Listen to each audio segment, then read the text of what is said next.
Rolling in the Mist is a series with fantasy violence, sexual humor, and worst of all, cussing. Viewer discretion is advised.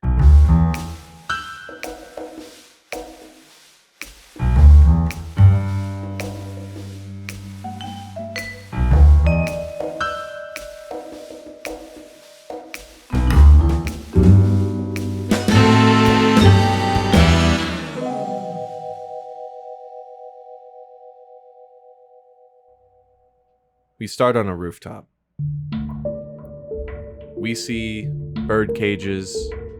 We see a crate with a single lantern on it. And illuminated by this lantern is a single figure sitting on another crate. Otis, sitting there, his one eye closed in deep concentration. We fade to outside the rolling note, where a large flock of birds is flitting about from building to building. And we see a look of intelligence in one bird that swiftly changes to another bird, that swiftly goes to another bird, that goes from all corners until eventually it goes to Crackers the parrot, who goes and looks around, sees that they're on a power box, looks around and sees nothing. And we hear, "What in the Sam hell is going on?" And then we fade to the casino floor.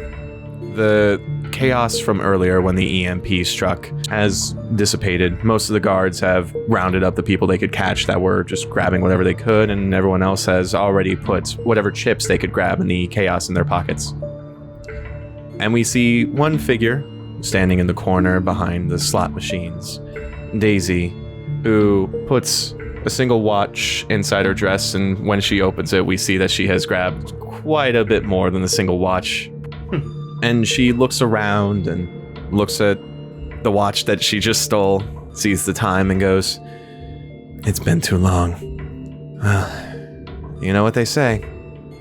And still wearing her glittery, ruby red high heels, she clicks the heels once, twice. There's no place like home. And the third click, she's gone. And then the camera pulls from the space where Daisy once was to the office that overlooks the whole casino. And inside that office, we see everyone standing stock still, palms pointed at each other, except for two people. One is Renfield, who is unfortunately burning in the corner. And the other is Dahlia, who, getting over her shock from this unexpected guest, immediately sees Renfield burning, pulls out a fire extinguisher from under her desk and sprays down Renfield. And as the foam from the extinguisher takes out the fire that engulfed Renfield's body, all that you see of him that isn't covered in this white foam is burnt skin, including his face, which is just half melted. Originally, his smile disturbed you because you could see flashes of too many teeth from behind sinister lips, but now you can see that half the mouth is just melted off, and you can see all these teeth, and there's two rows like shark teeth. But for some reason, even with this grisly sight, the thing that Dahlia and Benny are looking at in pure horror is the seemingly unassuming figure of Mayor Dents. He walks into the office, his immaculate dress shoes, almost soundless on the once unstained red carpet, now ruined by flame and, well, rapid movement. And Mayor Dents walks in between this crowd and to the other corner where Renfield sits. And Mayor Dents goes, "Renfield, I must say it is a shame seeing you like this." And Renfield looks up at him with this look that looks almost alien on him, because you've always seen him with this like sinister grin or a growling grimace or just a look of plain hungry murder, but this is a look of reverence, just awe in the eyes and what's left of his mouth trying desperately to pick up into a smile. And you hear Renfield go, Sir, you're not supposed to. You're not supposed to be here. You aren't supposed to know who you. And Mayor Dents goes, shh. It's okay, Renfield. And he gets down on one knee, and he holds his hands out until he places his palms on both sides of Renfield's head, and that look of reverence goes into complete divine awe. And then Mayor Dents snaps Renfield's neck until he is facing the complete opposite way. And Mayor Dents stands back up. You know, he was one of my most trusted, I wouldn't say companions, but one of my most trusted staff. He knew who I was, and he turns around and looks at you all. And do you realize how important that is? He knew who I truly was. Not this Mayor Dents persona that I have that I once called myself. No, he knew me by my true name. And people who know that, they either,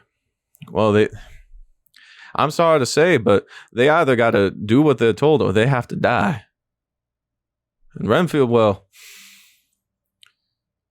I had to put him out of his misery. So, lovely to meet you all in person.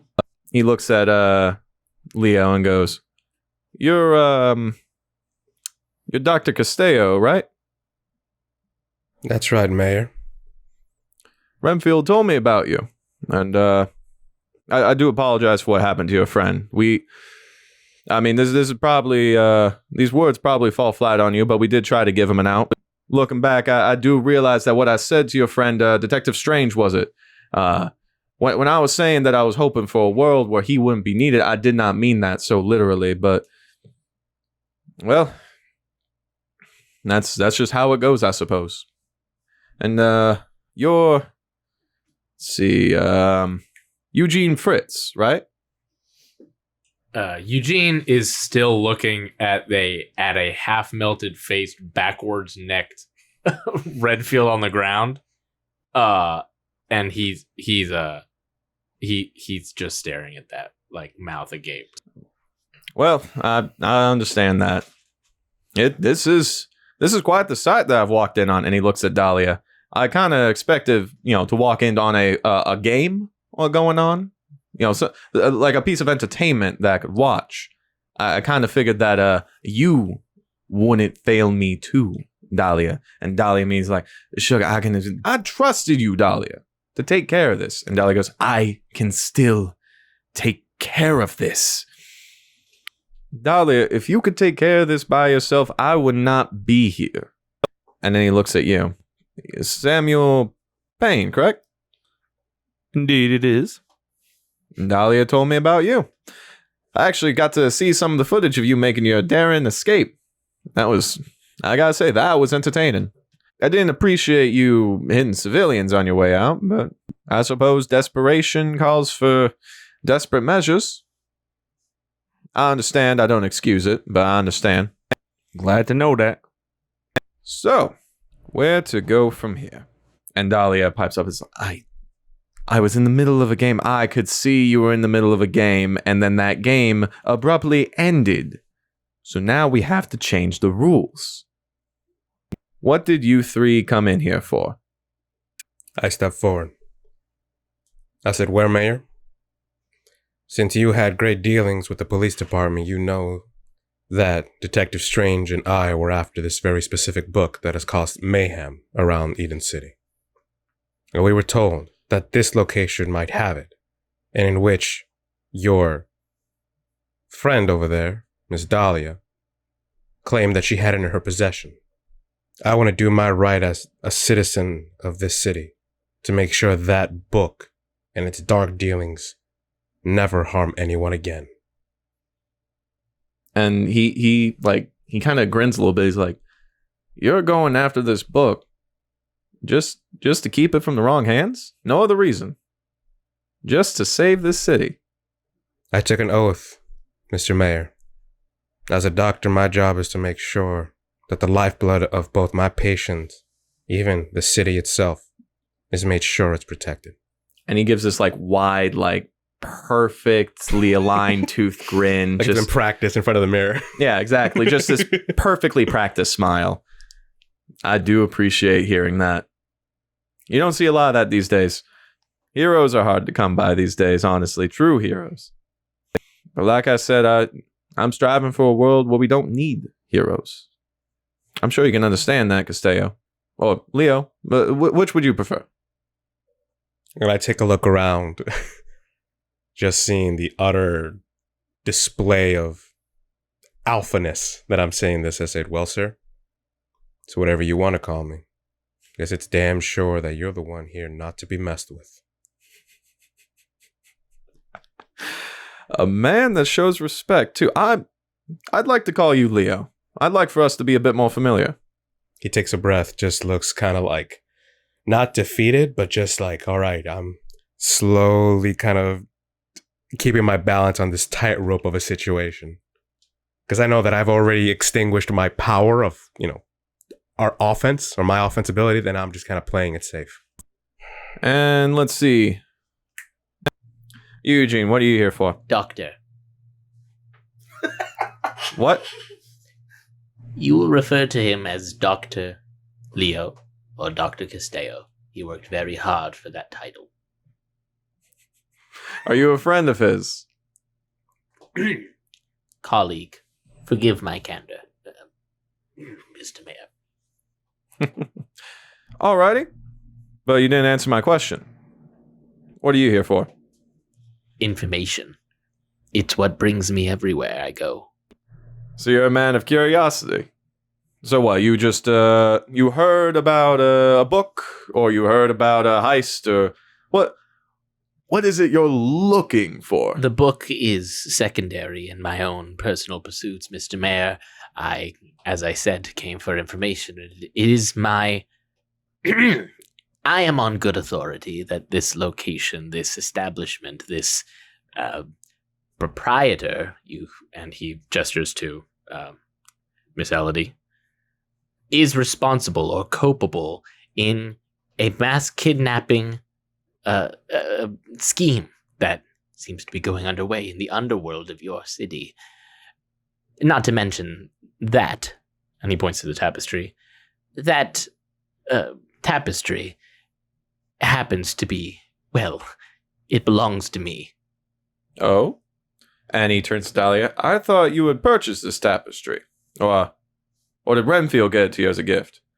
And Dahlia turns to him and just like, with grit teeth goes, Renfield did get it for me as a gift. From, I assume the Red Rider? Who stole it from me? Oh, well, that's quite unfortunate. You came in here for information and a tapestry, and that's what you risked your life for. Many chips on the table often warrant a great gamble of, yes, that's what brought me in here. That's why I'm here. That's what did it, yes.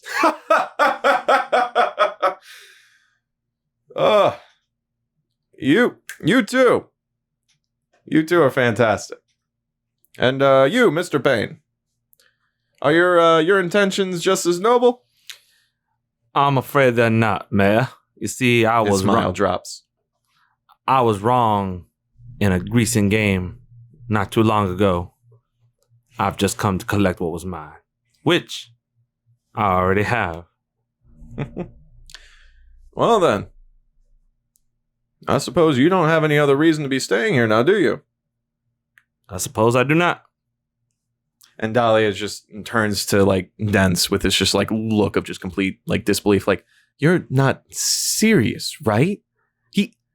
He still hasn't finished the game. He's seen you. And Dents turns to her and goes, I can kind of tell what kind of man Payne here is, right? That is my name. You're just here for the money, and the more money, the better, right? Obviously. You don't really care about greater morals or implications or fighting a good fight or anything like that. I'm just getting by what I do best, Mayor. You say you've already gotten the fortune that you thought was taken from you? Yep. I just need old. What was your bodyguard called, Miss Elodie? And Dahlia goes, Lenny. Yeah, I'm waiting for Lenny to bring my bag, and I'll be on my way. It's short for Leonard. Leonard, got my goods? No, Lenny's my son. I'm Benny. That's right. And then Lenny shows up at the door. I brought the stuff. Oh, Lenny, could you come in and close the door? yes, Mr. Mayor. And he goes and he slowly closes it and just very cautiously, like this massive, like beast of a man. Okay. I'm imagining he has like a gym bag or something like that. It's a gym bag, yeah. But like to him, it looks like just like a box or like just something small in his hands. Does he walk by Benny? Yeah, sure. I think Benny's like by the door. Okay. He nudges him as he walks past him. Stand up straight. That's the mayor. Stand up straight. Sorry. And he goes over and he's just like, here you go. I put it in between, the mayor and Payne. Mayor Dents reaches out his hands and grabs the straps of the bag And he and slowly holds it. scurries back to his dad. This is quite a hefty weight for you to lose, Payne. I can see why you're risking your neck for it. Well, thank you. And you say you won this in a game against Dahlia. I did. Fair and square, I might add. He turns to Dahlia. Is this true? And Dahlia looks at him and looks at you, Payne, then looks back at Mayor Dents and goes, he did win the roll of the dice. And Mayor Dents goes, well, I believe that sells it then. And he just throws this bag. And the thing is like, Payne, do you like catch it? Yes. You catch it, and this thing is fucking heavy. Like you almost get like pushed like off your feet. And so for Dents to not only like hold this with one hand, but also just like to throw it with like the gusto that he did. Speaking of velocity. It gives me an idea of how strong he is. Yes. God damn. Well, Mr. Payne, I'm going to say that by giving you that bag, settle all debts and misgivings you might have with Miss Elodie here. And also, and he reaches into his jacket and just pulls out this this fucking fat wad of bills and just throws it your way. Ooh. I'd like to buy your silence as well. You take all that, you head out this door, you forget everything you've seen here. I just kind of look at the two. Miss Elodie, I believe I have my life chip, and I don't need this chip anymore. Dahlia just like glares at you. And I just give him this shit-eating grin. And Mayor Dent shakes his head. I believe you don't have to rub salt into the wound. No, Mayor. I just simply want to return her property. Well, then place it on the table and make your way out. I put the chips kindly on there. Mhm. Mayor, I look forward to re-election. You are one of the finest men I've ever met. Gentlemen, arrivederci. I grab the bag. I just walk on out. I appreciate your vote. Door closes. Eugene looks over at Leo, dumbfounded. Like, did that seriously? Did he just bail? Did he just bail? He just bailed, right? As I just kept looking at the mayor, I look over. I said, "Now, what did you expect? It was a deal's with a deal. He got what he wanted. Eugene looks. We're gonna find out whether we get what we came here for." Eugene looks down, very disappointed. And Mayor Dents looks at the two. What's up? Do I get an attention for my disloyalty? Oh, fuck yes. Yes.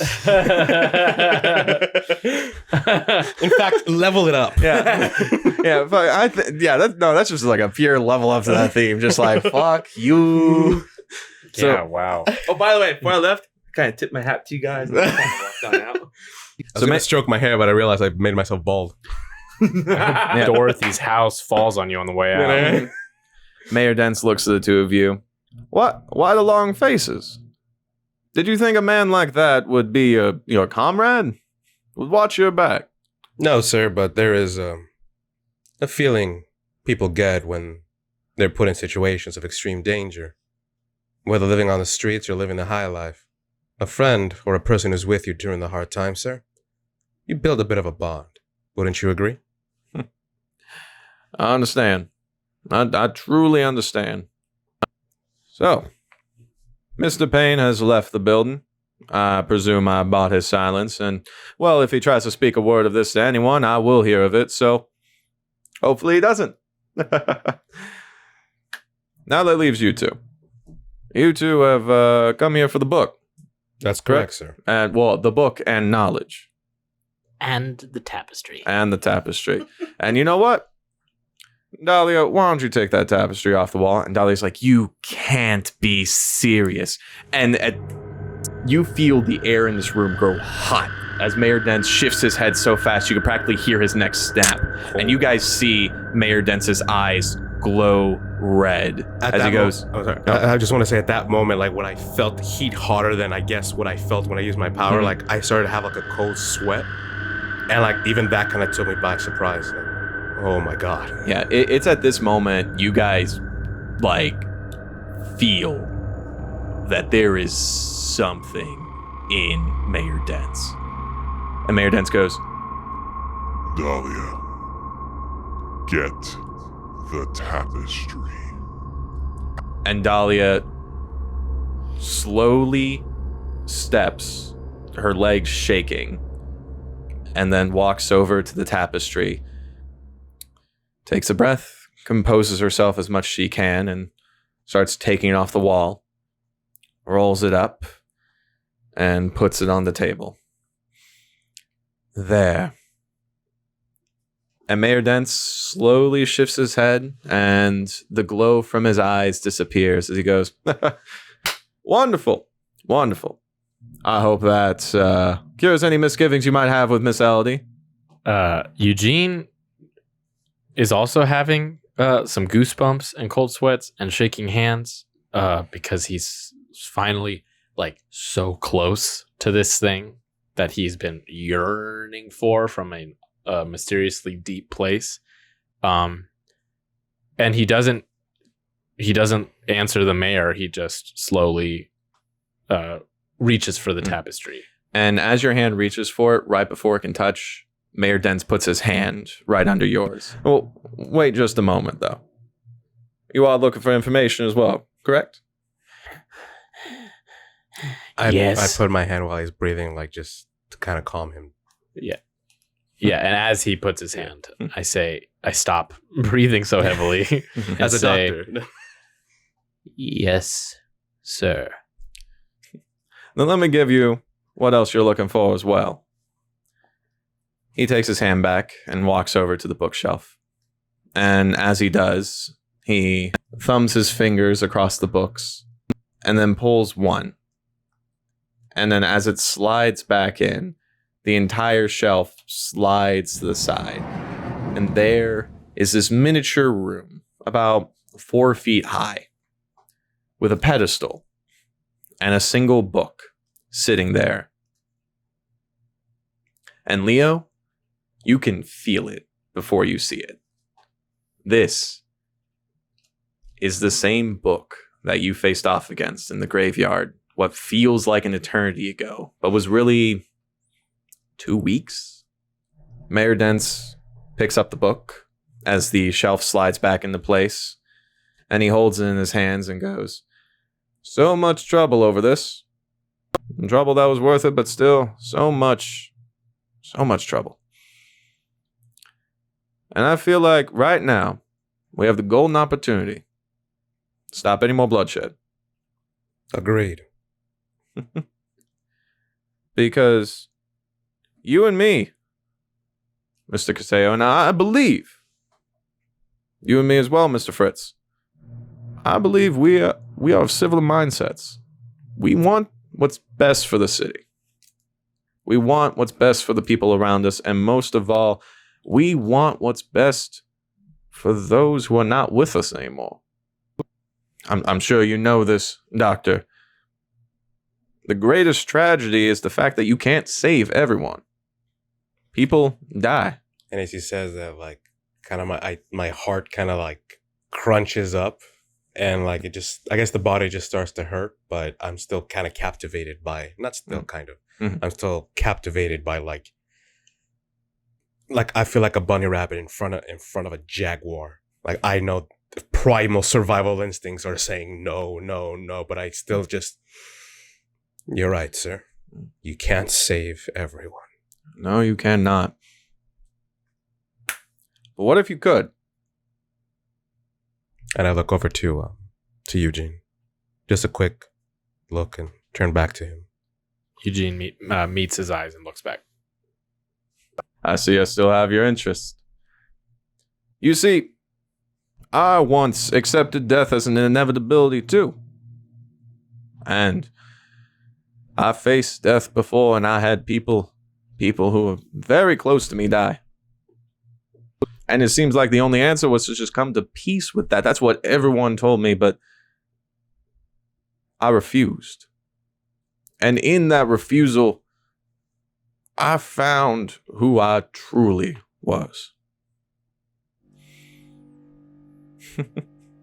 And after I found out who I truly was, I thought the greatest tragedy then was that I could not spread my gift to others. At least I could in a sense, and he looks at Renfield, but only in a limited capacity and in a cursed way. My friends, I have found immortality. And you're looking at it right here.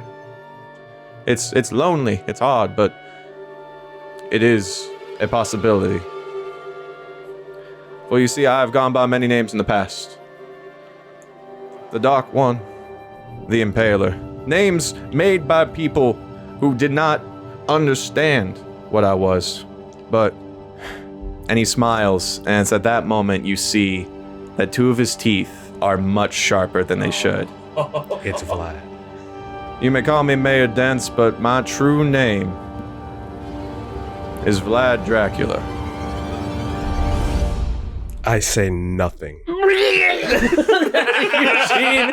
Eugene anxiety vomits. And in the distance, In place. where Sam was like, Eugene has just vomited. I feel it in the force.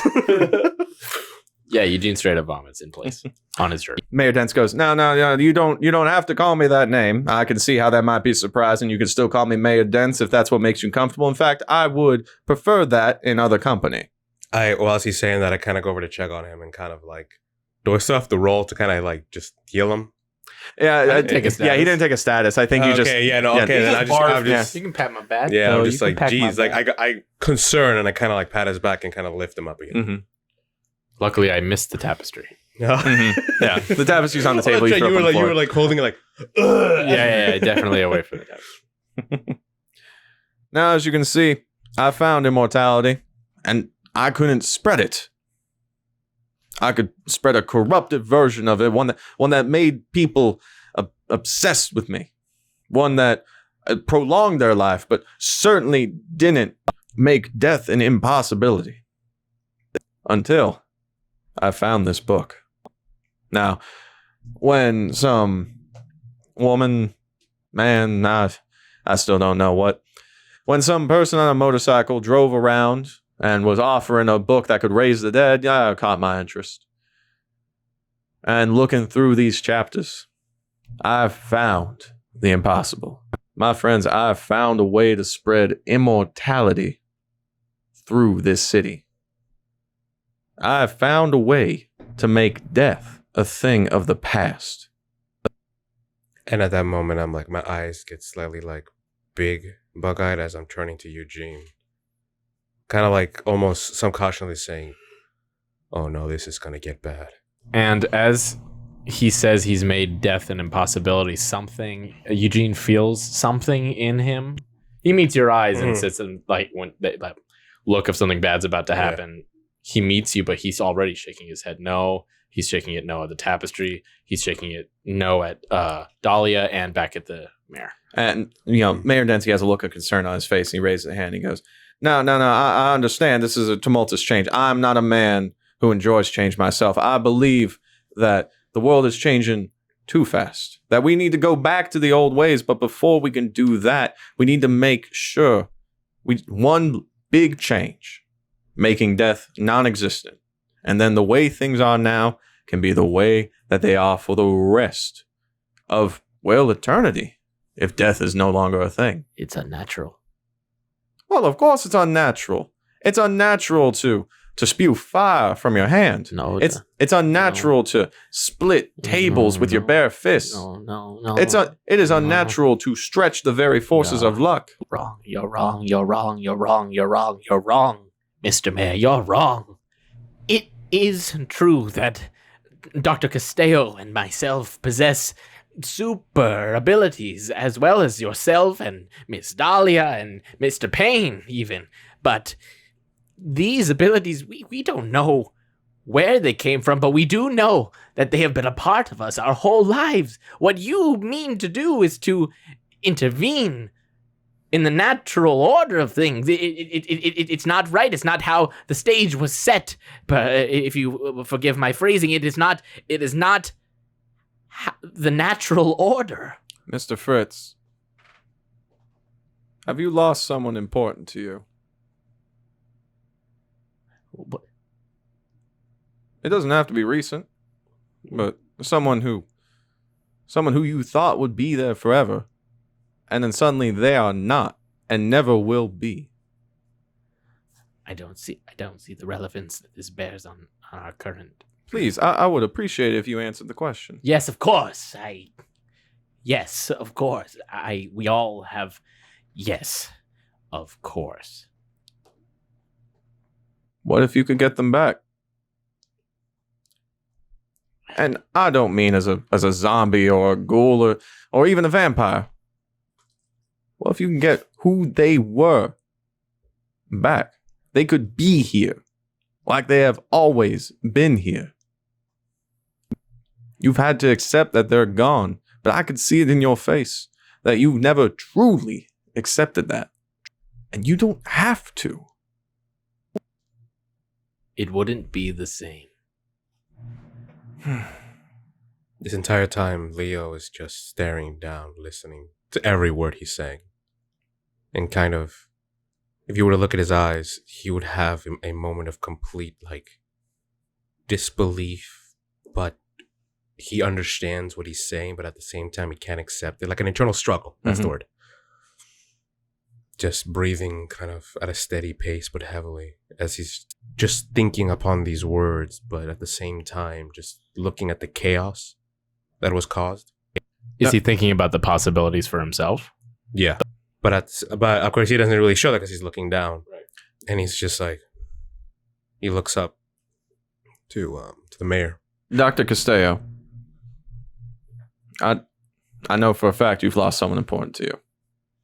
And it is unfortunate but true to say that it was at the hands of my men that he was lost. What if you could get Strange back? What if he could be here, truly living, in a world where he isn't in a race against the clock against death?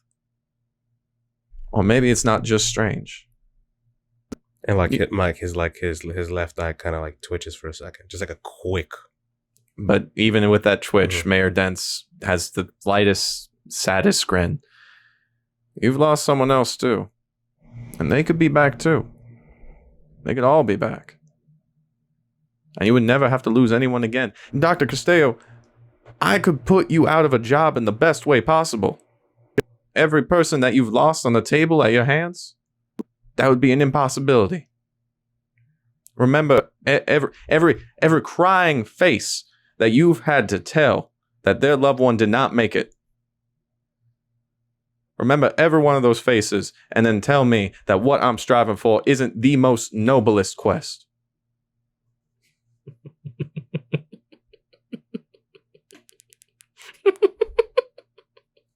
And Eugene, for the first time, I think, in the podcast, starts laughing. Really laughing. And laughing at Mayor Dents.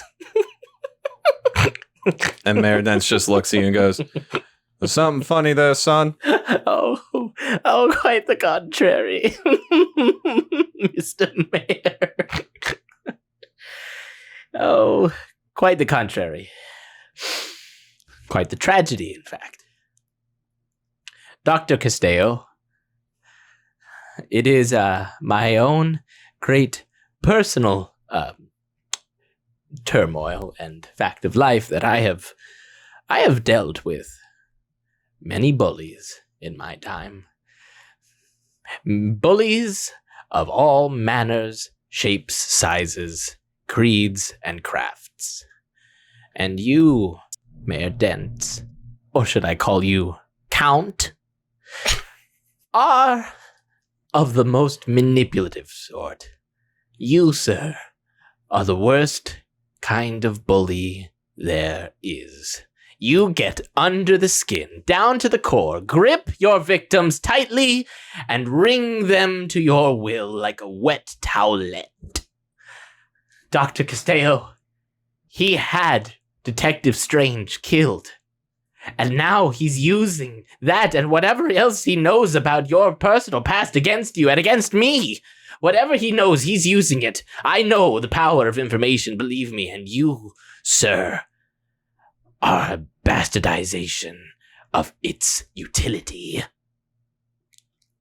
I take that in. I turn over to the mayor. Mayor Dents. Whatever you may know of me and my friend here, well, we can only question how much you know of our lives. It is true. As a doctor, especially in the emergency room, you see death at every waking moment. From a child to an infant to a young adult to an old man or an old woman with regrets and anything else. And every single day I see the cloak of death surrounding them. And it is painful, sir.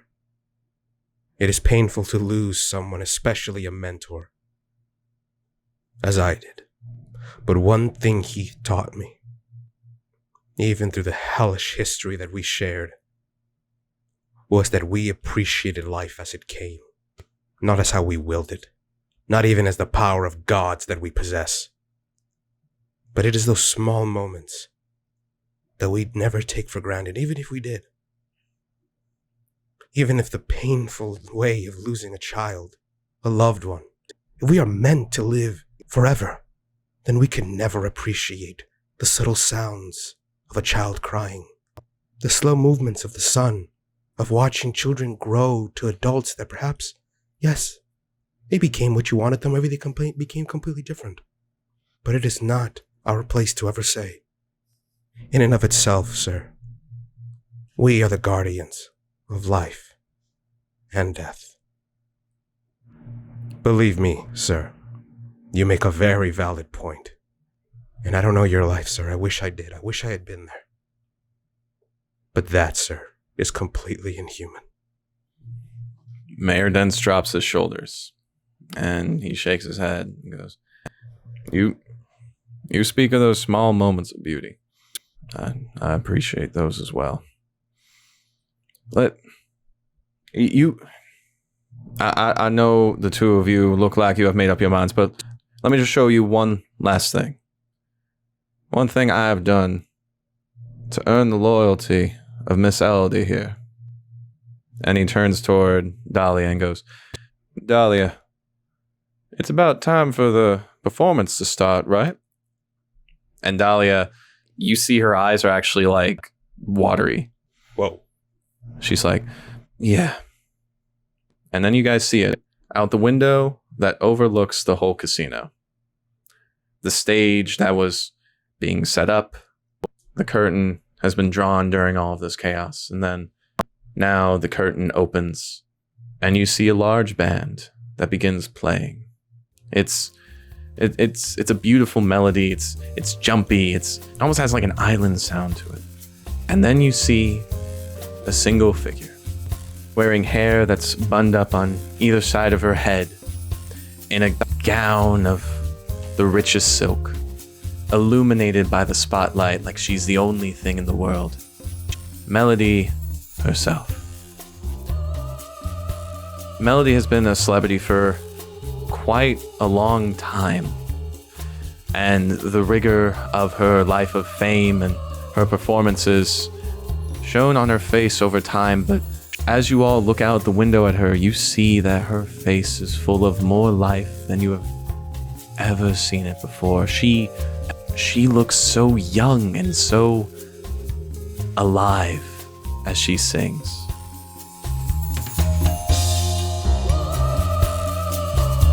Dahlia looks out and goes, Mayor Dents saved her life. He made a deal with us that he could cure her aging, bring back her youth. And he did. I'd do anything for my sister. She reaches for a lamp on her desk. Anything. And she throws the lamp and shatters the window right there. And as it does, you hear the crowd below, shout out from this surprise. You hear the shattering of the glass, but now you can hear what was once muted, the pure melody of Melody's voice. Leo, Eugene, I need you to roll Take the Risk. Because as this voice goes into your mind, you can feel it pulling at it. What the fresh fuck? So, Eugene, what do you have? What tags can you use to go against the siren song? She's a siren? Yeah, I'm about Oh, that weighs so much. I forgot all about that. Otis was so weird, man. I forgot about that. Shit. This is all tying together very nicely. Well done. Well done. Kevin. Really well done. I was so worried I wouldn't get that payoff off. Yeah. That's a great. This is great. This is great. I love it. I hate it. I love it. Okay. Jesus, what do I have that can Think outside the box, man. We're actors. Yeah. Well, yeah, but I just acted the shit out of that monologue. You did. So, Oh no, the beautiful all around. If I can just do the circle jerk right here. Here we go. Yeah. Yay! So I got the circle. The guards are laughing death right there. Mm-hmm. I love that. Great. Samuel loved it. Shit. I don't. I'm gonna say. Backed into a corner. Yeah, most definitely. We're still literally back into a corner. Backed into a corner. It's two against just a kind god. of gives me a sense of like, what else can I do? But just panic and look left and right with my hands cupped on my ears. In other words, cause adrenaline. What does the siren's music do per se to the person? Siren's music puts mythologically puts them into a complete trance and to the point where they will swim to their deaths in order to get closer to the song. What's the state that they go into? Like, it's pretty much like you said, trance-like. It's you lose inhibitions, you lose the way of connecting thoughts together. You're just existing with no connections or wiring or electrical impulses going through your I brain. have a good one for The this. song becomes your whole world. so you become obsessed with the song. Yes, that you would follow, and that's why they say sailors would just walk off the ship into the water because they would want to come near it. I've got 3. I'm gonna use back into a corner since I already got the okay on that. Okay. I'm gonna use feeds off fear because now, and you said this is reacting off. I'm afraid too, man. What the fuck? Great. His fear, Dahlia's fear, because you said that she's like looks afraid from him, and Eugene's reacting purely off of her action of like he saw her reach for the lamp Also, and Benny like and have Lenny. doing something. Yeah. Everybody's afraid in this room. Yeah. He's feeding off the fear in this room, reading the room, literally. Sounds good. Yep. Fear, feed off fear, and doesn't need sleep because this trance is hypnotic sleep wise. So I never get to use doesn't need sleep. Okay, Also, fair enough. Yeah, I like that. Fuck me. What is it? That's 7. 7 plus 3. It's a 10. That's a schmeck. It's a 10. Fuck. Eugene, don't play no bitch. So, Leo? of course, the classic do it, use it. I'm going to use Veteran Doctor's Call. I feel like this moment was just for that. Just to legit redeem it. use it. So I'm going to use Veteran Doctor's Calm. I'm going to use opportunist to get the fuck out. And actually, given that I would feel the tension rising, and because again, I reacted. Well, again, you guys visually didn't see it, but I reacted as like she was going to, throw something. I thought it was going to be at us. I do want to activate Snake Skin to kind of protect myself. Like, in other words, mutate my skin in order to, because snakes, they actually can't hear. They use their tongue as like a echolocation of sorts. In order to like mutate my skin into a skin and at the same time keep calm. So that's a +2. Okay. That's gross. I just pictured your ears turning into snake hole ears and then closing shut. Just in like an instant too, like right next to you, Eugene. Yeah, gross. Because I realized I don't have no more fire, so I'm on the defense for now. So that's a +2. That's 9. That's a Oh, yeah, seven. that's- One okay, plus yeah. 2 is 9. Yeah. I know how to math. I didn't know how to math. He knows how to math. Okay. So, Eugene, you got success and like you feel the song going into your head and immediately like you just feel like I honestly think you hear a different voice in your head go, This is no time to be distracted. That's accurate. Okay, cool. And Leo, you hear this song, and like there's a moment where it's the most beautiful thing you've ever heard, and then you try to snap yourself out of it, and like you're still just a little dizzy. So I'm gonna give you the stats dizzy 1. Dizzy 1. I was hoping the whisper. It's like snake goggles. Slipknot. All right, dizzy 1. And so, both of you are just you're struggling, but you just manage to like blink it off, and you see Dahlia look at the two of you and just like complete like befuddlement, like you're hearing her song, how? And Mayor Dents goes, "You are men of strong wills. It's a shame it's come to this." And with the book in one hand, he raises his other hand, and you see just claws appear at his fingernails. Ay, Dios mío. Yeah, and you can see between his fingers, there's like arcs of this dark purple lightning. Oh, shit.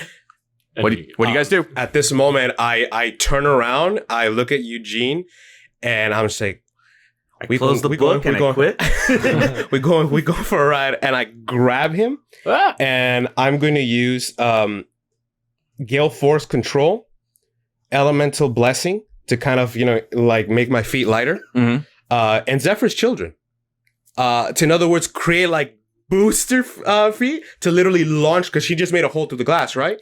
Literally grab him and like launch myself towards the crowd or as far away as possible. Okay, I'm going to say no to Zephyr's Children because that's specifically like you're summoning elementals tag, but your other two, yes. Okay. Can I use Veteran Doctor Scope? No. No. Fuck you guys. Yeah, can I see your weaknesses real quick? Yeah. Oh, I think I know what you're going to invoke. You can't do that. That's illegal. Look, there's no fence around, so you can't fuck me. Run into another fence. We're going to use your weakness tag. Fence. Were you not there for the whole fence thing? No, I heard the whole he was there, yeah. I listened to it. Yeah, that's Sorry, are you activating one weakness? I'm not activating one of your weaknesses, but remember you do get a -1 from Dizzy. That is true. Yeah, I always keep forgetting to add those statuses. Damn. It's just a +1. Oh, Jesus. 10. That's a 10. Woo-wee. Praise the Jesus. You got my back. Leo, you grab Eugene, and immediately like the wind just bursts out from under your feet, and you just launch the two of you right through this broken window, right as this energy arcs out from Dents' hand and just arcs right where you guys were just a split second ago. And if I may add, like we jump out, but I kind of want to do that like air walking that I saw in like, if anybody who watches Naruto, like he was like jumping through the air to kind of like to get on the ground. I thought you were riding the wind, like the Nimbus cloud from Dragon Ball. It was like a jump, but I'm like jumping through the air to kind of get down. Because I don't want to crash land. So there's this beautiful scene where as Melody is singing, the rest of the crowd is just completely entranced by her singing. And you, Leo, while carrying Eugene, are just running across. And like you're running down a staircase, you descend toward the front door. And then right as you hit the floor, just completely clean, just shh. You stop. And then the front door bursts open. And you see two guards there, taking out their guns. You look behind you, you see the stairs, and you see two other guards coming down with their guns. You look behind you at the floor, you see two other guards coming at you. You are surrounded. Eugene, you got any good ideas? Yes. Teamwork. Wind me. And I grab his hand and I cast Elemental Blessing. And I I use my Atmokinesis. We're about to double team wind these guards. Wind me. Okay, you know what? Fuck it. Yeah, dual roll. Let's do this. Dino Buckler. You go straight. I'll go sideways. Just go straight. Okay. So I'm going to use Weather Manipulation and Elemental Blessing. Can I do that? Yeah. Okay. Atmokinesis, that's 1. Master of Logistics, because I'm going bi-directionally. And that's all I can use. +2. Okay, I'm invoking your impulsive weakness tag. Why impulsive? Wind me. Fine. Fine. He's got a point. I love how we just use that against it. You literally just gave yourself the weakness tag. Dude, never has a move sounded so lame till right now. Wind me. Wind me. Go for it. And Eugene and Leo farts. Yeah. Okay, so that's +1. Yeah, it's an 11. That's an 11. Leo? So mine is going to be weather manipulation to up the ante of what he's doing. Gale Force control to add a little bit of oomph. And elemental blessing to make sure that my wind goes with his. Okay. That sounds weird. +3. 9. All right. Yeah, I love that. So the two of you clasp hands, and then the spinning formation just let loose this torrent of air. Yeah. And all these guards immediately just get pushed back. They just fly through the air. Some of them land in slots and they crash. Some of them land on a staircase and then fall down to the floor below. Two of the guards bash against the walls. And then... I'm using this, by the way, so that it hits none of the patrons and the air is focused. Like Okay. the target shots against all of Kind of like a the control guards. little circle of air Did the around. people Yeah, in the a little- casino see this? Oh, they're in trance looking at the they're stage. they're right? entranced by Melody. Melody is still singing. What does It- Melody yeah. look like again? I gave this like beautiful description earlier. Oh. Yeah, go listen to the episode. Someone isn't listening. I'm sorry. Yeah, so Fucking Chris. yeah, I don't want this to be a wild, just for the viewer's imagination, not a wild blast, which I think you didn't say, but Yeah. like, I'm making sure I'm using him as a conduit for all the resource of air, and I'm directing it all. That's a good one. I'm literally giving you all the air and you're like, you use it. And we're going super quick with this, but I'm Yeah. imagining you guys are just like picking the Yeah. no collateral damage. Yeah. Hit with all you've got. Mhm. The SS. Okay. So yeah, all these guards just go flying, and immediately the two of you are clasping hands. And then you look up at the balcony and you see Mayor Dents just calmly walking out of the office, just staring at you all. Jason, you just texted me that you wanted to do something? Yes. So, as all this was going on, I got my car keys back, and I got in the car, started up, and I go straight into the fucking casino with this car. Through the front door? Through the wall? To the front fucking Oh, door. cool. Roll, take the risk, my friend. Okay, is that real quick? Oop. So I'm going to use gambling because I'm gambling on my life here with that fucking car going through Say that wall. he isn't. I'm using opportunist. Because no one expect the car through the door. Exactly. And I'm going to use underworld reputation because I'm pretty sure I just pissed off the fucking worst guy I could have gotten mad at. You could also say he's trying to build his underworld reputation. That Either renegade way, level. yeah, that's a good weakness tag. Yeah. So it's a +1. Cool. Oh, I hope this doesn't bite me in the ass. 5, 6. 6. So 6 failure. He's gonna hit us. Consider someone's ass bid. So, Eugene and Leo, you just did this heroic thing, blasting all these We're guards like, away. Bros forever. And then in that shot where you guys have clasped your hands in front of the front door, there is suddenly 2 headlights.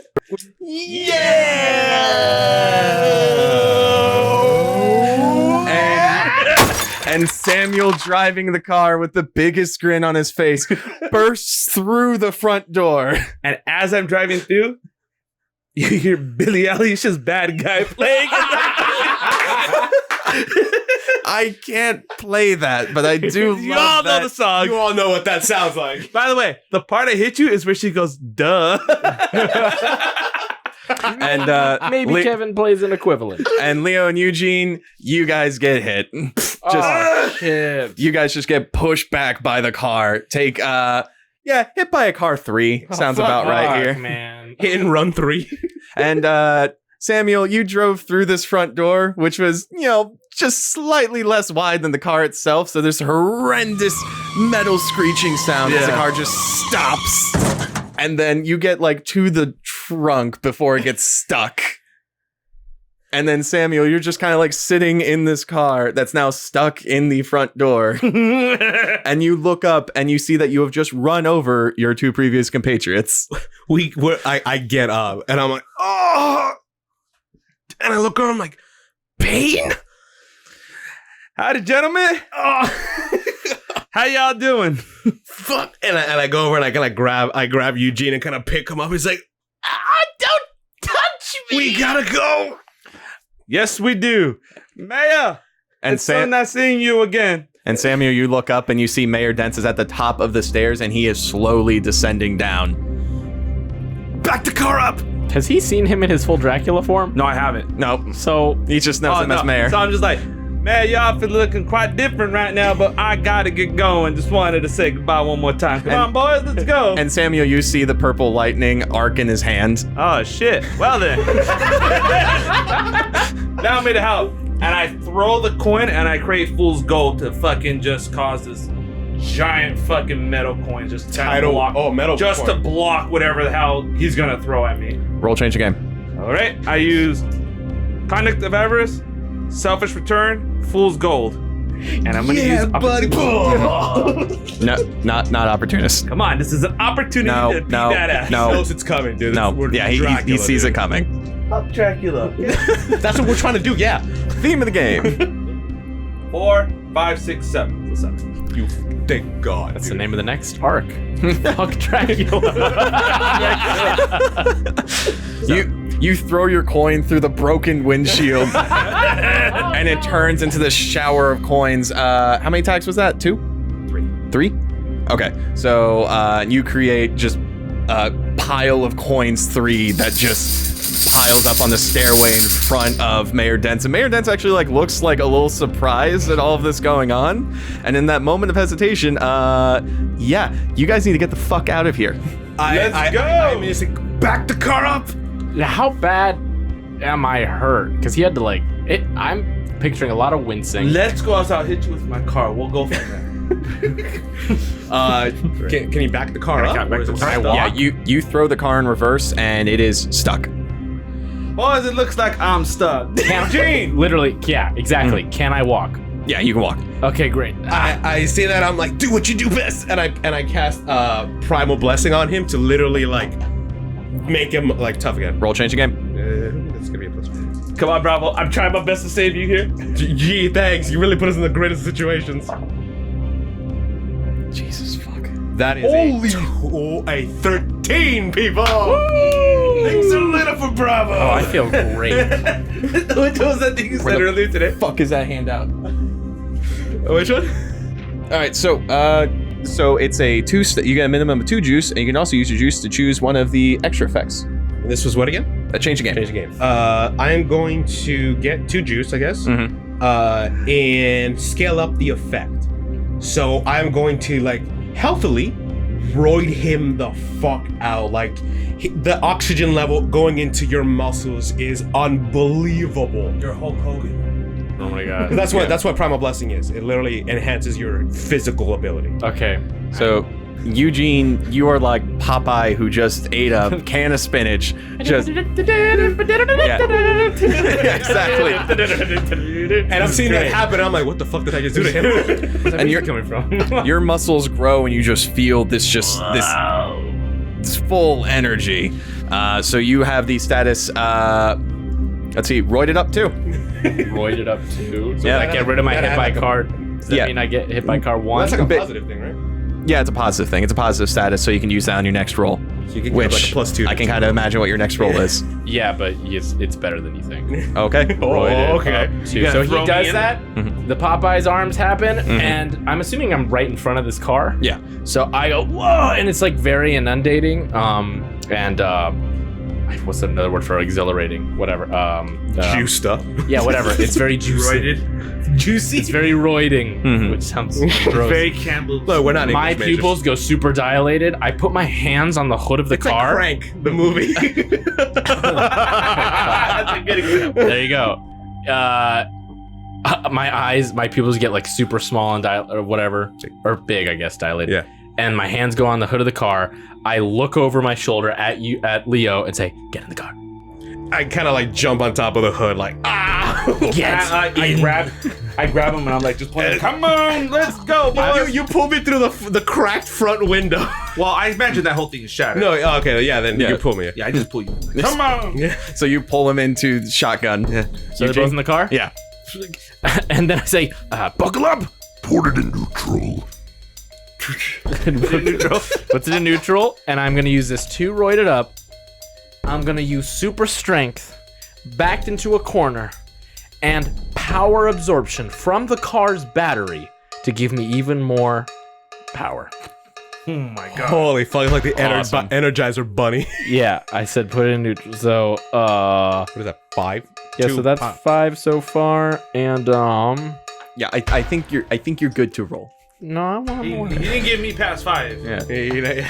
Can I add labyrinthian recall because I am planning to drive this shit backwards away from this building, No. down the streets. No, but I appreciate the creativity. Fine. He's gonna Fred Flintstones this shit. Yeah. There's something I want to do at the end, so let's hurry up, folks.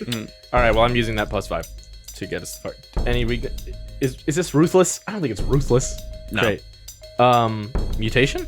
Your biology is way too Oh, this is impulsive because this is all adrenaline. Yeah, this is impulsiveness. I Okay, pretty then much, just I give me pretty that much one. shot him with the highest Yeah, amount Fuck. of adrenaline. Okay, this is +4. Okay, go for it. Come on, Snake Eyes. Nope. 11. That's a 7 + 4. That's an 11. Good Nice. enough. So, Come on, Snake Eyes. so Eugene, power arcs from the car's engine through the hood and into your muscles as you begin to glow slightly as your muscles bulge and vein, and you just push this car straight out through the front door to the point where you break the wall around it. And then I put the car back into reverse and hit that fucking gas because you're still gripping it, right? Steer. And so, Eugene, you push the car out. Samuel, you put it into reverse. You guys fucking Tokyo drift out the front door. And then, as you guys come out into the main street, and a single car actually like has to like fucking swerve and honk out of the way, you guys look through the giant hole in the front door you made, and you see Dents jump over this large pile of gold coins and then land right at the front door. I put it in drive. Let's get the fuck out. Hang on, Leah. Hang on, Eugene. I hit the gas. And I'm like, ah, my arm. And I fucking take off. And Is there a hole through the windshield?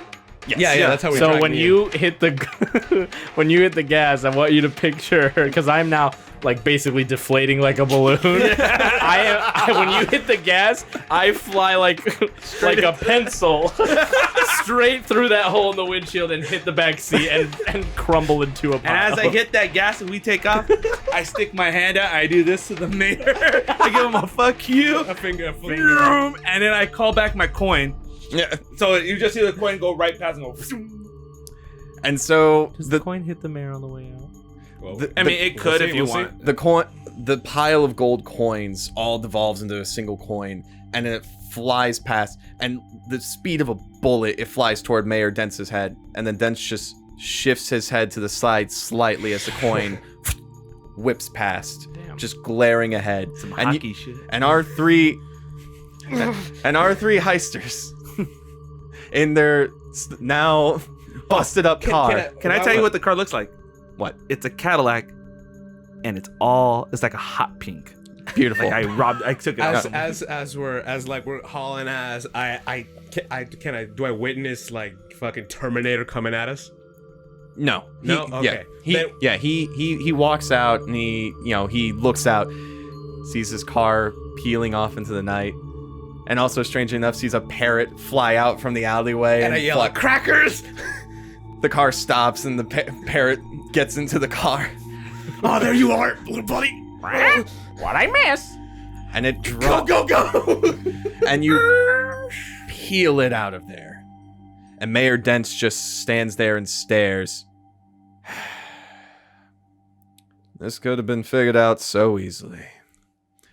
And as we pan up, we look at the birds up in the sky, and they all just flit about, flying in this circle around the casino.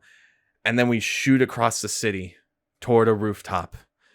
And that man sitting there opens his eye and goes,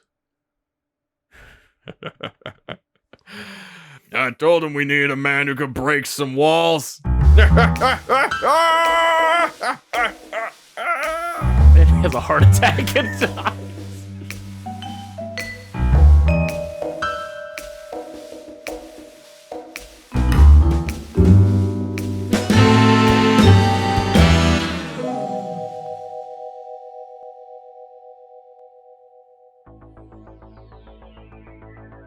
I'm JDC053, a confused clone without any pants. I'm James Not a Cop, who is definitely not a cop.